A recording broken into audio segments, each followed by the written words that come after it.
আসসালামু আলাইকুম dear viewers, আশা করি ভালো আছেন সবাই। আজকে একটা ভিডিওতে আপনাদের সাথে একটু আলোচনা করব, যেটা ওই যে ডোনাল্ড ট্রাম্প, তার বিষয়ে। ডোনাল্ড ট্রাম্প নির্বাচিত হওয়ার পর থেকেই একের পর এক বিতর্কিত মন্তব্য, বিতর্কিত সিদ্ধান্ত নিয়ে যাচ্ছেন। তিনি হয়তো মনে করতেছেন তার সিদ্ধান্তগুলো সঠিক আছে, হয়তো কিছু কিছু ক্ষেত্রে তার দেশের লোকের জন্য আসলে সঠিক। যেমন অভিবাসীর বিষয়ে তিনি যেই সিদ্ধান্ত নিয়েছেন, সে বিষয়টা আসলে তার দেশের লোকদের সিদ্ধান্তের সাথে হয়তো অনেকের সাথে একমত। তিনি যেই সিদ্ধান্ত নিয়েছেন, যেমন আমেরিকা ফার্স্ট নীতি, সেটা তার দেশের জন্য, আমেরিকার জন্য হয়তো ভালো, 100%ই ভালো আসলে।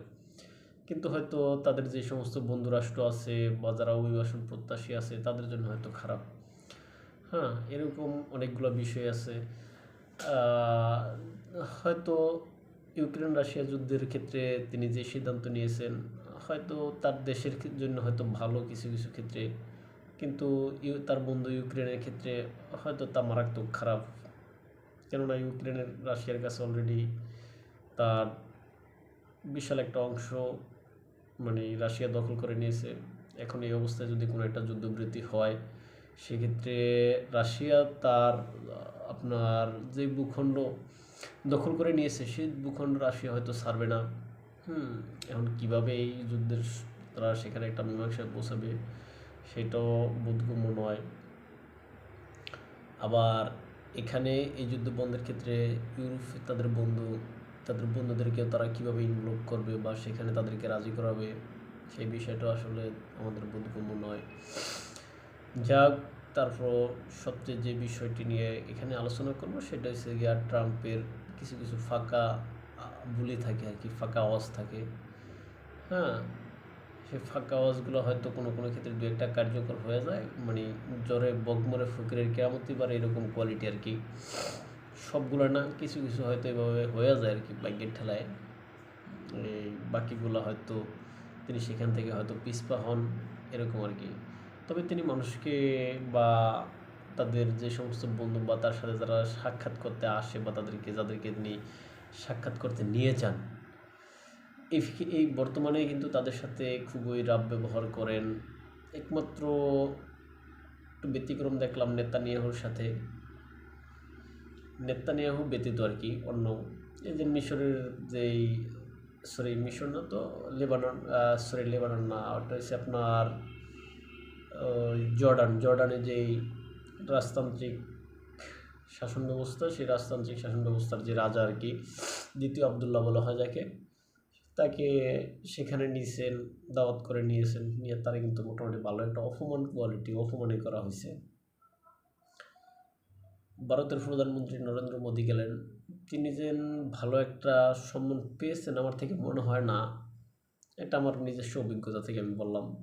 কারণ এর আগেও আমরা দেখছি ট্রাম্পের সাথে তার যে দোস্তি ভাব, সেই দোস্তি ভাবটা হয়তো এই ফিরতে যায় যে ট্রাম্প দ্বিতীয় মেয়াদে নির্বাচিত হওয়ার পর মিস্টার মোদি ছিলেন মেবি আপনার চতুর্থ কোনো রাষ্ট্রপ্রধান বা প্রধানমন্ত্রী বা ব্যক্তি, যে আপনার কোনো রাষ্ট্রের পক্ষ থেকে যায় চতুর্থতম ব্যক্তি যে দেখা করছে ট্রাম্পের সাথে।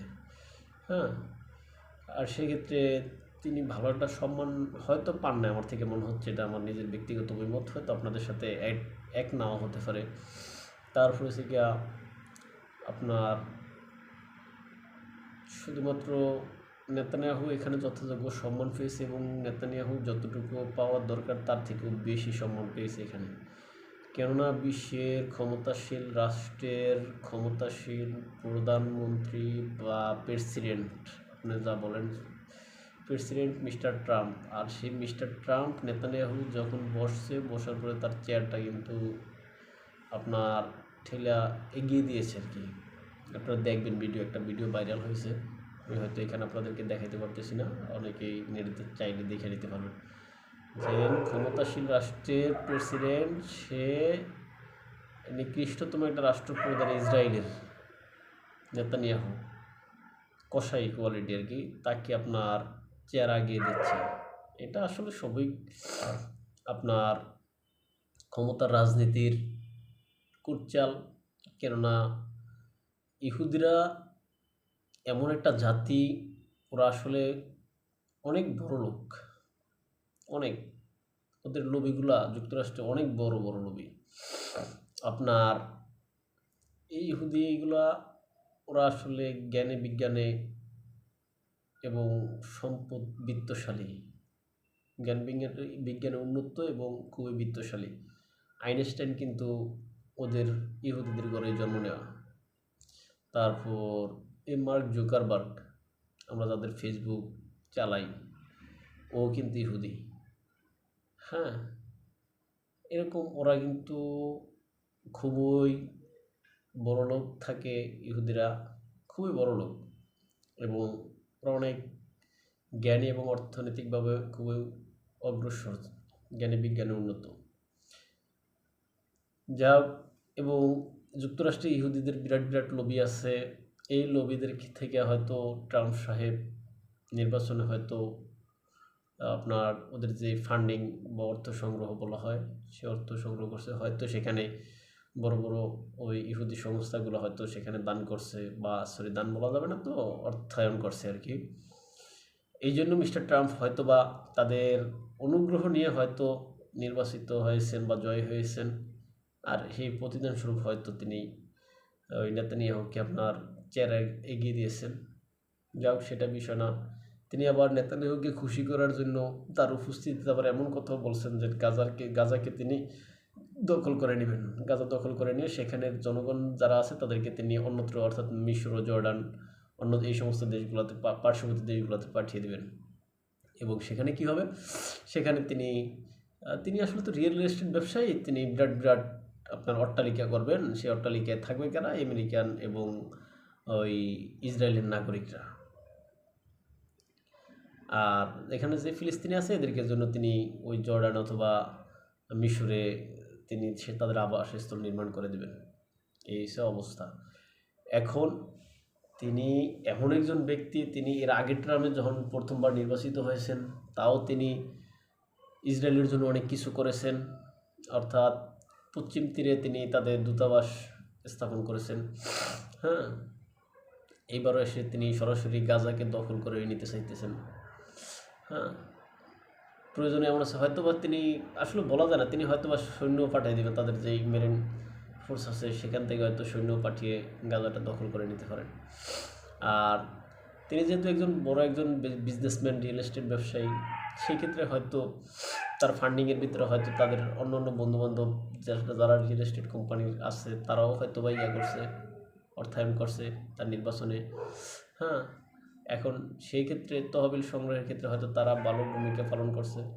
এখন হয়তো তাদের সবাইকে নিয়ে তিনি ওই গাজা উপত্যকা নির্মাণের নামে, পুনর্নির্মাণ বা অট্টালিকা নির্মাণের নামে তিনি সবাই নিয়ে সেখানে তাদেরকে পুরস্কৃত করতে পারেন যে তোমরা আমাকে সহায়তা করছো নির্বাচনে, এখন এখানে তোমরা করো, বড় বড় অট্টালিকা করে এগুলা তোমরা ইসরায়েলি বা ওই যে আমেরিকান যারা আছে তাদের কাছে বিক্রি করবে, ইত্যাদি ইত্যাদি, হয়তো পুরস্কৃত করতে পারবেন।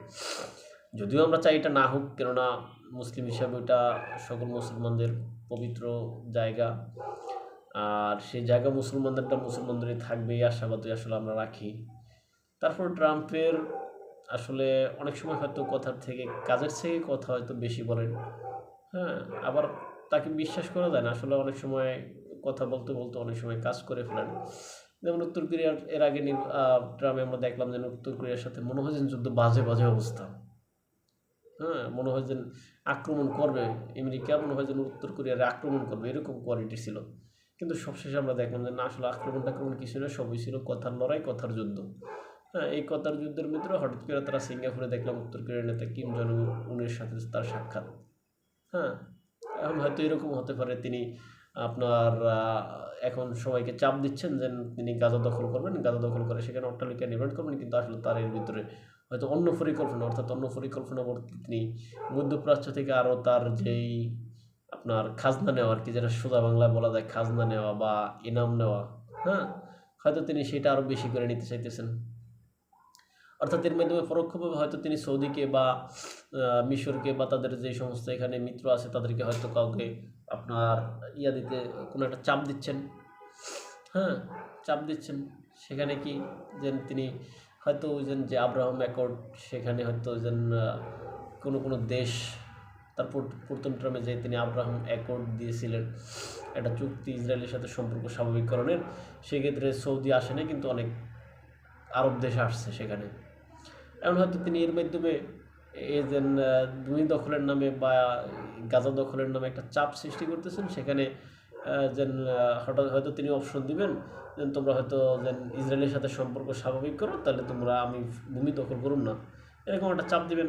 অর্থাৎ তিনি তার লক্ষ্য ওই পূর্বের লক্ষ্য নির্ধারণ করে নিয়ে আছে, সেইটাতে মানে সেই লক্ষ্য পৌঁছানোর জন্য হয়তো তিনি এখানে এটাকে চাপ হিসেবে হয়তো ব্যবহার করতে পারেন, হতে পারে আর কি।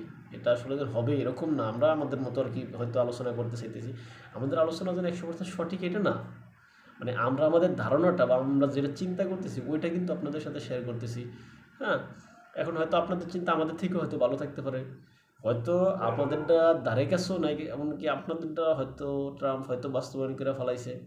হ্যাঁ, এরকম হতে পারে। আবার হয়তো বা আমরা যেখানে বলছি এইটার সাথে হয়তো মিলে যেতে পারে। যাই হোক, যেটাই হোক, গাজা আসলে ফিলিস্তিনিদের, গাজা ফিলিস্তিনি থাকবে। তারা যেভাবে গাজা থেকে বঞ্চিত হচ্ছে, মানে গাজা তাদের নিজেদের মাতৃভূমিতে তারা মনে হয় যে নিজেরা এখন পরবাসী হিসেবে থাকতেছে। এটা না হোক, তারা নিজেরা নিজেদের দেশ বুঝে পাক, সুন্দরভাবে ফিলিস্তিন রাষ্ট্র প্রতিষ্ঠিত হোক, এই আশাবাদ ব্যক্ত রেখে আমরা আমাদের লাইভ বা ভিডিও অনুষ্ঠান এখানে শেষ করছি। ভালো থাকবেন সবাই। আসসালামু আলাইকুম।